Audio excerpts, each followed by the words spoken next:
Welcome to the National Gamekeepers Organisation newscast for the month of November. This month we're going to be talking about Avian Influenza, we're going to be talking about firearms licensing and updating you with the proposals to put shotguns onto Section 1, and also National Firearms Conference that was organised by the NGO, as well as an award ceremony we've been involved with supporting the sector and gamekeeping education. The National Gamekeepers Organisation are delighted to once again be attending the Great British Shooting Show, which takes place between the 13th and 15th of February at the NEC in Birmingham. The Great British Shooting Show is Britain's largest show that encompasses everything to do with shooting, game shooting, clay shooting and rifle shooting. The NGO have been partners with the show for many years now. We look forward to seeing all our members this February. It's a great thing to do after the shooting season finishes, great chance to meet up with people. The NGO stand will have special offers from our shop, branded merchandise for you to be able to acquire, as well as competitions, raffles, and you get to see all the latest developments for the shooting sector for the following season or the upcoming clay season. Great stocking filler. Tickets are available now on the Great British Shooting Show website, britishshooting.co.uk. The NGO were the main sponsor of the Land-Based Learners Awards, which was held in Coventry at the National Conference Centre in November. David Pooler presented the trophy to two recipients, and the event was hosted by Kate Humble. 300 or 400 people attended the event. The NGO were delighted to be involved in sponsoring that with LADTRA. They're representing an incredible array of study and subject areas, from bovine to canine, equine to feline, ovine to caprine, from biology to silvology, anology to ecology, histology to ichthyology. Environment, conservation, game and wildlife. And to present the awards in this category, please welcome David Pooler, Chairman of the National Gamekeepers Organisation. Up next is the Environment, Conservation, Game and Wildlife Higher Education Learner Award. And the judges said that this student is a dedicated high achiever whose excellent communication, reflective skills and inspirational approach mark them as a standout role model with significant potential in environmental conservation. And the winner is Kelsey O'Shaughnessy.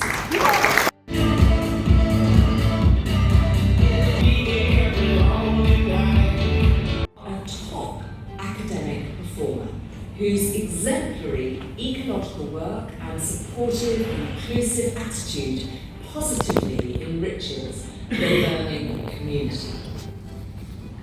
And the high praise that is goes to Connor Musson.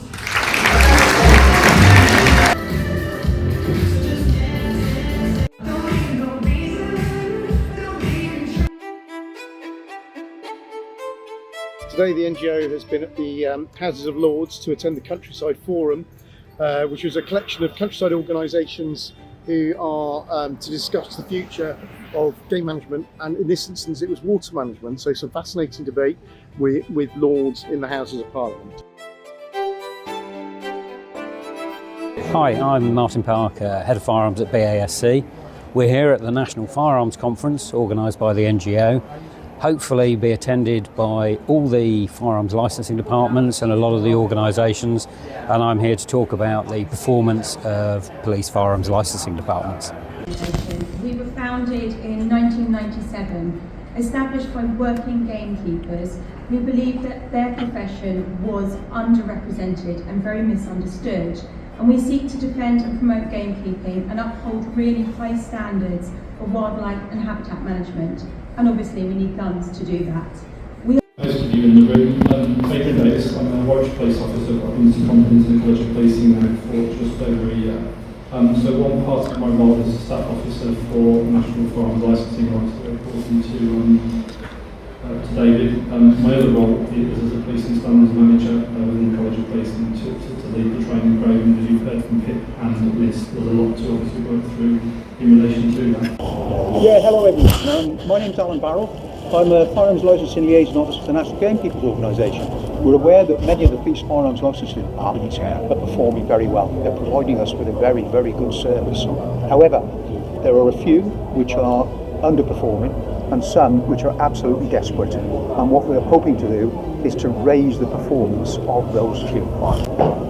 The purpose of the event is to engender greater understanding and cooperation between members of the shooting community and the police in relation to firearms licensing.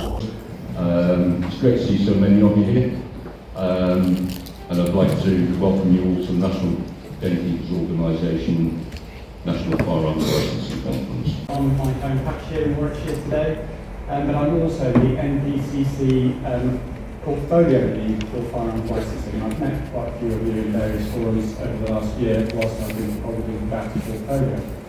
I'd like to start by thanking the organisers for today. I think this is a great opportunity for us all to get together. We don't get these opportunities that often to all be in the same room and able to have conversations really openly about this portfolio. So I'm keen that we collectively make the most of today, that we try and use today to ask questions and to think and debate what are some very complex. Pheasant and partridge shooting. Yeah, that's where the money generally for gamekeeping is made. There are other aspects. We need to control the wild deer population. So we've got 6 species of deer in the UK. If you take the most prevalent, fallow, uncontrolled, they will increase by 30% per annum. So, as David has mentioned, the Gamekeepers Welfare Trust is an independent charity which works across all the UK, and we work very closely with the NGO and all the other organisations with Baskin. Needs to focus on, this may not be the final word in the strategy, but needs to focus on providing an efficient, effective, consistent service that prioritises public safety. Now, that's an easy sentence to say, and I'll try and unpack it a little bit during this session. Well, today we're at a shoot in Berkshire where we're on a retriever trial, and we're raising some money for the Country Food Trust for the programme the NGO are running to put game meat into community kitchens and homeless shelters across the UK. So the idea, the guns have put in some money, the handlers have put in some money, and at the end of the day we hope to be able to deliver some funds directly into the Country Food Trust through the NGO to carry on funding these really important products to help fight food poverty. Since our last update of the NGO news, the APHA have issued yet a further restrictions to the housing order in England. There is also a similar order in Wales, which means that any keepers with over 50 birds need to keep them housed. This doesn't affect wild birds that are already released and out on the shoot, but it would affect game farms who have a certain degradation if birds are unable to be kept indoors, as well as poultry keepers. The NGO still strongly advises that all of us stick to strict biosecurity measures, and we keep the enhanced biosecurity that we've been doing all year to stop the spread of bird flu. With government proposals to move shotguns onto Section 1, which effectively would make them a firearm in the firearms licensing, Livia Bryanin, who's the NGO's firearms advisor, will be talking us through the process and what the NGO are hoping to do. So the government are considering bringing shotgun licensing, which is Section 2, under the same framework as rifles and other Section 1 firearms. So in practical terms, this means potentially treating every shotgun like a Section 1 firearm, which would include needing a good reason for each shotgun, individual variation approvals, longer checks, more paperwork, and significantly more intrusive licensing requirements. Now, nothing's changed in law yet, there's still a consultation to come, but the direction of travel is clear and it's worrying. For many people in government, this might look like a simple administrative adjustment, but for rural communities, the impact will be severe. We already have licensing delays and the licensing teams are struggling. Now, adding hundreds of thousands of extra processes will create huge delays and more backlogs. Some forces already take up to 3 years for a shotgun grant, and with these proposals, this could get even worse. Shotgun sales are the backbone of the UK gun trade, and if licensing becomes more complex, more expensive and more intrusive, many gun shops just won't survive. Shooting supports thousands of rural jobs, from estates, syndicates, guides, instructors, beaters, picker-uppers, hotels, pubs, caterer, accommodation providers. And if fewer people can get their certificates, or if we have fewer newcomers coming to the sport, these jobs are very much at risk.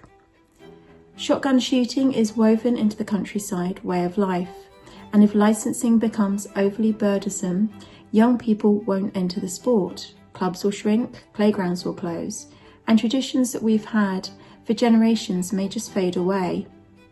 And once these skills and communities are lost, they're almost impossible to rebuild. Now, this is important for me. The evidence just isn't there for this. The UK already has one of the safest and strictest firearms licensing systems in the world. Legally held shotguns are not driving violent crime. All the past tragedies have happened because of licensing failures, not because our laws are too weak. We need proper resourcing, better training, and consistent application of the existing laws, not a disruptive overhaul that harms responsible people. So the NGO's position, let me be absolutely clear. The NGO is firmly opposed to any move that treats shotguns as a Section 1 firearm.